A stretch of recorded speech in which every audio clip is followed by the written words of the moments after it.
beautiful lovies of the world, it is me, Queen Nightmare, and I had a request to speak a little louder because of their ears. I'm not so certain. They said put subtitles, but I will speak a little louder for them instead because, well, I want to be able to be heard for them, and I don't know. I was trying something new instead. I am still going to do that thing on the 14th. To do a live stream, and my friend's going to come over as well. You heard her as Luna on my other one, and we might sing some songs too, but I won't tell you what. But we will be doing a Q&A, and we'll actually do maybe not a survey, but I will let you know. And please come to the to my thing, my live stream, please. It's not because I'm for views, it's just because I really want to do stuff for you guys, and I really want to hear from you guys what I should do next. I'm going to do the fifth part, yes, of You Are My Sunshine. He didn't know how long he had been sitting there, but the next thing he knows, Madame Pomfrey was walking towards them, and it was pitch black outside. Harry sprung to his feet, sniffling, wiping away his tears and the sweat off his face, while walking towards Pomfrey. "How is he?" she asked hoarsely. He cleared his throat. "He is doing fine. He is asleep now."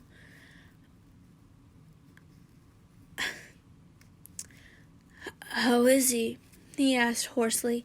He cleared his throat. "He is doing fine. He is asleep now. I must ask you, Mr. Potter, to tell me what really happened at the astronomy tower." Her voice was gentle but firm. "Just a small misunderstanding, and that's it," quickly lied Harry. Technically, it wasn't a lie. It really was a bit of a misunderstanding. But the fact that Harry got so violent toward a student wasn't a small thing. A small misunderstanding? Mr. Potter, have you gone mad? This wasn't a small misunderstanding at all. You nearly killed Mr. Malfoy, beating him into oblivion. "I know what I did, Madame Pomfrey. I need to tell you what I have done to him," said Harry, barely raising his voice. "Can I see him?" asked Harry, after a moment of silence. "Of course you can, Mr. Potter." "But enough," said Pomfrey sharply, and held out her hand.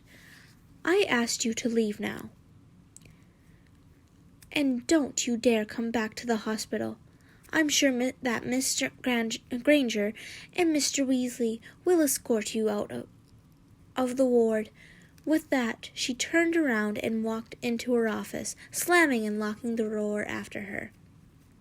"Come on, Harry," said Hermione, and took him by the arm. He jerked his arm away from her and walked towards the scene, which was cast around Malfoy's bed.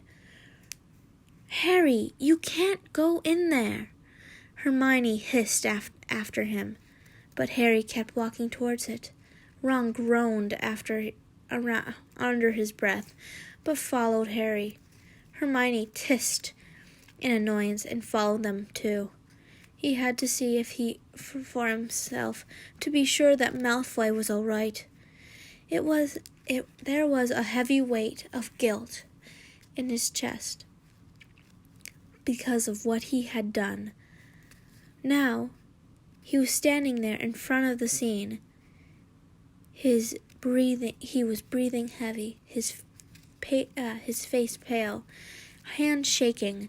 He raised it toward towards it and yanked it to the side, revealing a blond boy lying peacefully down on the bed, wearing black silk pajamas. His left hand was under the covers, right hand curled up under his chin. Harry took an unsteadying breath and walked towards him, sitting down on the chair right beside the bed. He cocked his head to the side and looked at the breathing boy. His face was a bit puffy from Harry's beating, but other than that, he looked good. He was supporting a black eye, and with overwhelming guilt, Harry realized that it was because of him that Malfoy was here. Unconsciously and unaware of his friends, he lifted his hand with his knuckle and slightly caressed Malfoy's cheek. He was warm. He was white, compared to Harry's rough, cold, and dirty hand. Harry swallowed hard, and without even realizing it, he leaned over Malfoy and closer to his ear and murmured, "I'm sorry." He abruptly stood up, without even looking at his friends' questioning faces, turned around and walked out of the hospital, mind racing with ideas of what he was going to do. When he was safely out of the hospital, he broke into a run. He run towards the Gryffindor Tower, Ron and Hermione at his heels. He said the password, run down the stairs towards his dormitory. "Harry, what are you doing?" Ron asked him, breathless, but Harry didn't answer. He was rummaging in his trunk, looking for something he never thought he'd need again. He found it. He clutched in the fist and breathed a sigh of relief, closed his trunk and walked towards his bedside table, snatched a piece of parchment, and he dipped the quill in the ink, and wrote furiously on it. Ron called him again, but he paid no attention. He pointed his wand at it, and the writing was dried in an instant. He folded it neatly and walked out of the dormitory. He stumbled upon Hermione, who was standing right in front of the stairs, mumbled an apology, walked out of the portrait, broke into a run once again. He was panting heavily, but the time he got to the hospital wing, he had taken a few deep breaths so as to not make a noise. Once he was ready, he slowly opened the door, snuck in, and closed it softly behind him, trying hard not to breathe loudly. He walked towards the back of the room, and he knew Malfoy was currently lying. He opened the screen to the side and peeked in, sighing in relief when he saw that Malfoy was alone and still sleeping. He tiptoed towards the bedside table and placed the letter and the thing that he got for Malfoy. He sat beside the bed and looked down at his face. He looked so peaceful, didn't have the same sneer or malice on his face. It was relaxed, without even a frown on his forehead. His lips were parted. He was breathing softly.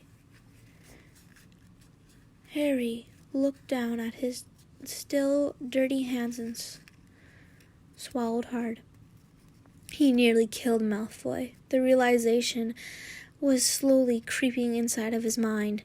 Now that he got what he wanted to be. The guilt was still overwhelming. "I'm sorry, Malfoy. I know that we aren't friends, and we'll never be one, but what I did to you was really wrong of me. I really am sorry. I can't even tell you how sorry I am, Malfoy. I am, murmured Harry, and without even looking up, he walked out of the wing, closing the door after him. Draco woke up with a gasp. He was feeling sore at some places. He could feel that his face was puffy from Potter's outburst. He shook his head in pity, which was directed at him. How could he be so stupid? Tell those words to Potter. Draco himself knew who had killed his parents, and he still teased Potter about it. It was low of him doing so.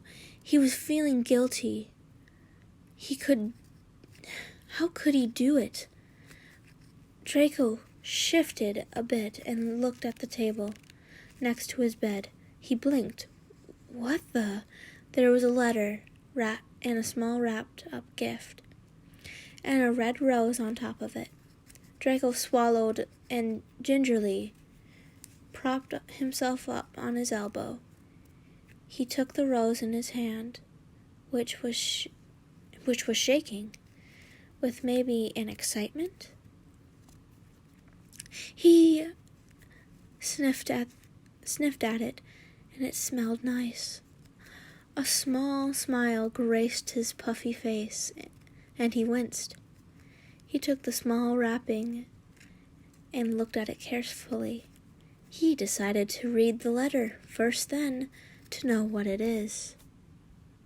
He unfolded the parchment paper and read it. I'm going to end it there so you can come back later and I'll read the whole thing. I know it sucks that I did that. I'm sorry, but I will definitely do another voice reading. I still want to remind you the live stream on the 14th with my friend. Okay? Don't forget it, please. I love you guys so much, and I hope you guys can come. Please leave in the description below. Please give love to my subscribe button down there. Push the notification button so you can be always notified of my updates. I love you guys so much. Bye bye.